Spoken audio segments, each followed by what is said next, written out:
Welcome back, my friends. Before we begin today's powerful Bible story, please click on that subscribe button and turn on the notification bell so you won't miss tomorrow's amazing story from the Word of God. Today's story is one of courage, faith, and divine victory. This is the story of Gideon and how God used just 300 men to defeat a mighty army. The people of Israel had turned away from God. They began to worship idols, forgetting the Lord who brought them out of Egypt. Because of their disobedience, God allowed the Midianites to rule over them. For 7 long years, the Midianites invaded their land. They burned their crops, stole their animals, and left Israel in poverty. The people hid in caves and mountains, crying out to God for help. And God heard their cry. One day, a man named Gideon was secretly threshing wheat in a winepress, hiding from the Midianites.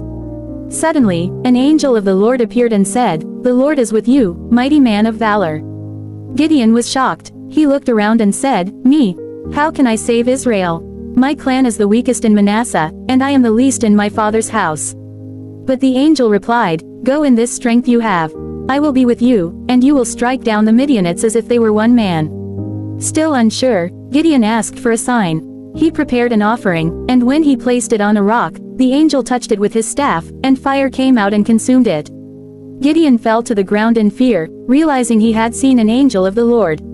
That night, God told him to destroy his father's altar to Baal and cut down the Asherah pole beside it. Gideon obeyed, though he was afraid, and did it secretly at night. When the people discovered it the next morning, they wanted to kill him, but God protected him. Soon after, the Midianites gathered a massive army in the valley to fight Israel. The Spirit of the Lord came upon Gideon, and he blew a trumpet, calling men from all tribes to join him. 32,000 men came, ready for war. But God said, "Gideon, you have too many men. If you win with this number, Israel will think they saved themselves. Tell everyone who is afraid to go home." So 22,000 men left, leaving 10,000. But God said again, "There are still too many." He told Gideon to take the men to the water. Some knelt down to drink directly, while others cupped the water in their hands and lapped it like dogs, staying alert. God said, "Keep the 300 men who lapped with their hands. Send the others home." Now Gideon was left with only 300 soldiers to face an enemy that filled the entire valley like locusts. That night, God spoke again. "Get up, go down to the camp, for I have given them into your hands. But if you are afraid, go down with your servant and listen." Gideon went quietly to the edge of the Midianite camp. He heard 2 soldiers talking. One said, "I had a dream, a loaf of barley bread rolled into our camp and overturned a tent."